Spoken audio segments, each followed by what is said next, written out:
Dames et messieurs, soyez salués depuis vos positions respectives. Vous êtes encore une fois les bienvenus ici sur la tribune d'éveil des consciences. Alors, à la une de l'actualité internationale, l'Iran n'a pas toléré du tout Israël toute la nuit. On en a parlé.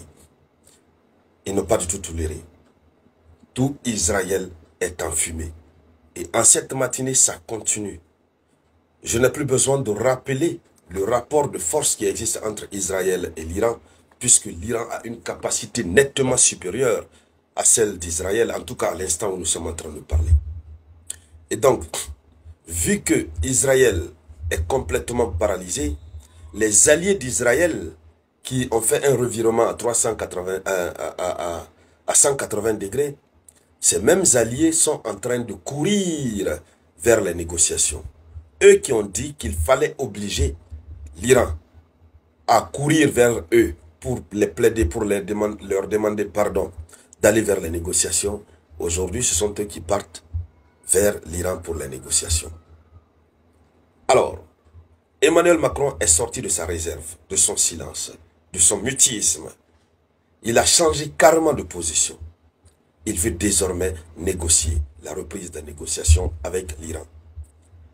Parce que le rapport de force démontre que l'Iran, on ne peut pas.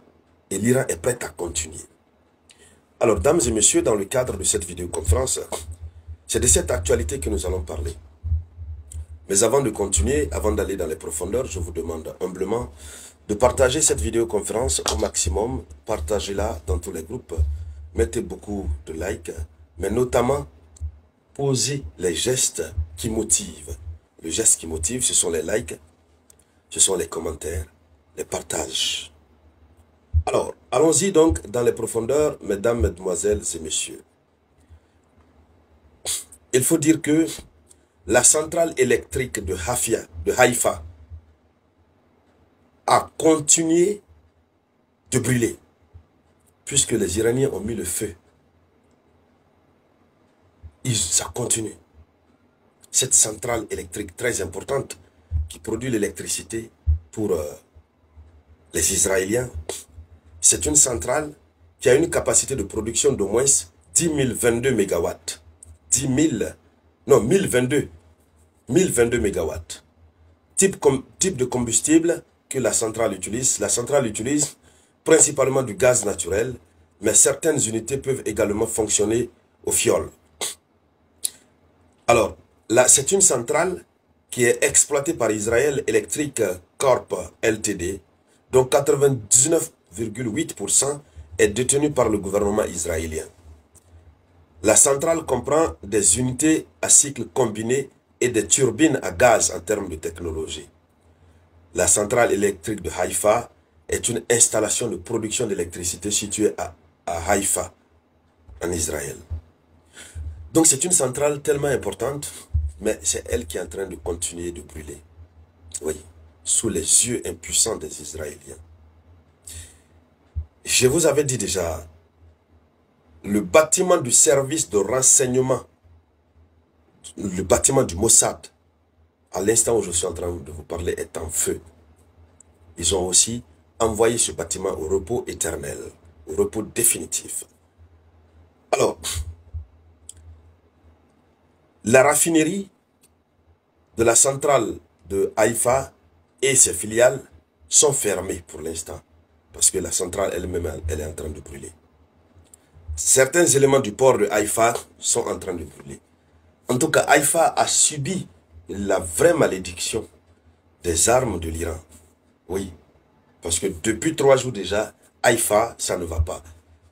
Alors, et donc, au-delà de cet aspect, mesdames, mesdemoiselles et messieurs, nous avons le président français Emmanuel Macron qui sort de son silence. Il dit ceci: nous sommes prêts à reprendre des négociations sérieuses sur le nucléaire avec l'Iran. Nous sommes prêts. Ah, c'est maintenant que la France se déclare être prête. Or, quand la chose a commencé, quand Israël a attaqué l'Iran, la France avait dit quoi? La France avait dit que Israël a le droit de se défendre. Ils ont pensé que Israël serait en position de force sur l'Iran. Et puis ils allaient soumettre l'Iran à leur caprice, à leur idéologie. Voyez-vous, la grosse question toujours qui revient, c'est celle de savoir pourquoi Israël a le droit de se doter du nucléaire, la France a le droit de se doter du nucléaire, mais l'Iran n'a pas le droit de se doter du nucléaire. La réponse c'est quoi?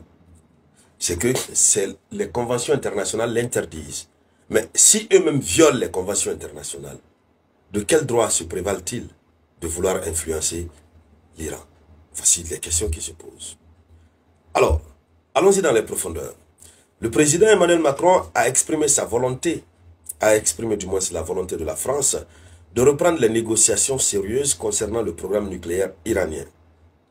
Alors, ce qu'il faut rappeler, c'est que cette déclaration intervient dans un contexte de tension, comme on le sait déjà, sur l'accord nucléaire iranien. Cet accord nucléaire iranien qu'on appelle le plan d'action global commun, PAGC, ou JCPOA. Donc, c'est cet accord-là sur le nucléaire iranien qui était en développement. Mais les États-Unis d'Amérique se sont retirés depuis 2018. Donc, ce qui a laissé la possibilité à l'Iran de continuer de se concentrer proprement sur son nucléaire, sur le développement de son nucléaire. Alors, l'Iran, par rapport à cet accord, l'Iran a décidé de se retirer, de se soustraire des exigences de cet accord. Puisque les Américains ont commencé, les Américains, donc les Occidentaux de façon globale, ont commencé à frapper l'Iran de sévères sanctions. L'Iran dit, bon, écoutez, vous me sanctionnez pour quelque chose même que je n'ai pas encore commencé à faire, alors je vais faire. L'Iran a continué. Donc, l'objectif de la France, c'est de trouver une solution diplomatique pour limiter le programme nucléaire iranien et garantir son caractère pacifique, tout en levant potentiellement certaines sanctions économiques.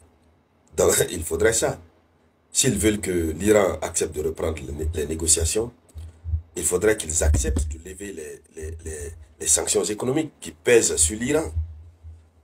Et voyez-vous, au fur et à mesure qu'ils sanctionnent l'Iran, ils sanctionnent la Russie, on dit que ce sont les oiseaux de même espèce qui volent ensemble. Tous ceux qui traversent, tous ceux qui traversent les mêmes vicissitudes quotidiennes sont obligés de s'unir, de se mettre ensemble. C'est pourquoi l'Iran s'est mis ensemble avec la Russie. C'est pourquoi la Corée du Nord aussi s'est mis ensemble avec la Russie. Et ils sont étonnés de voir ces différents pays se rapprocher.